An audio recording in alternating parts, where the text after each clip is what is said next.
एक छोटे से पहाड़ी गांव में अर्जुन नाम का एक जिज्ञासु लड़का रहता था। उसे हमेशा रोमांच पसंद था। कभी पहाड़ों पर चढ़ना, कभी जंगल में नई जगहें खोजना, यही उसका शौक था। एक दिन अर्जुन को अपने दादाजी की पुरानी अलमारी से एक किताब मिली। किताब के पन्नों के बीच एक पुराना नक्शा छुपा हुआ था। नक्शे पर एक गुफा का रास्ता बना था और उस पर लिखा था, यहाँ छुपा है सदियों पुराना खजाना। अर्जुन की आंखों में चमक आ गई। वह तुरंत अपने दो दोस्तों मीरा और करण को बुलाकर बोला, चलो इस गुफा का राज हम ही पता करेंगे। तीनों ने अगली सुबह सफर शुरू किया। नक्शे के हिसाब से उन्हें जंगल से होकर गुजरना था। जंगल घना और अंधकारमय था।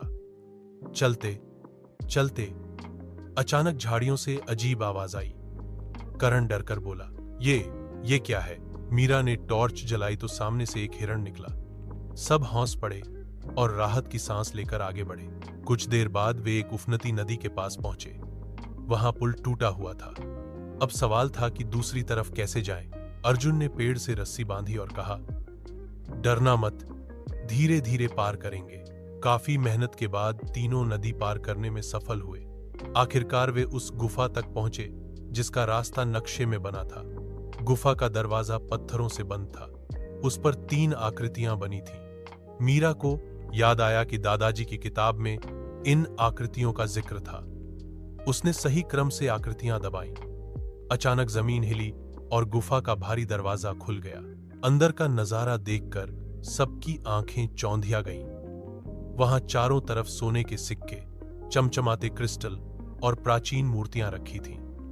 करण खुशी से उछल पड़ा, अब तो हम अमीर। तभी अर्जुन की नजर एक पत्थर पर लिखी हुई पंक्तियों पर पड़ी, सच्चा खजाना सोना नहीं, ज्ञान और भलाई है। जो इस खजाने को दूसरों के लिए उपयोग करेगा वही असली विजेता है।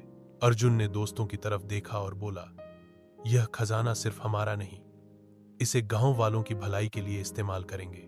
जब वे गांव लौटे और सबको खजाना दिखाया तो गांव वाले खुशी से झूम उठे। उस खजाने से स्कूल बने, गरीबों की मदद हुई और गांव समृद्ध हो गया। गांव के लोग अर्जुन और उसके दोस्तों को नायक मानने लगे। अर्जुन मुस्कुराते हुए बोला, असली रोमांच खजाना ढूंढना नहीं था, असली रोमांच था दोस्ती, हिम्मत और इंसानियत।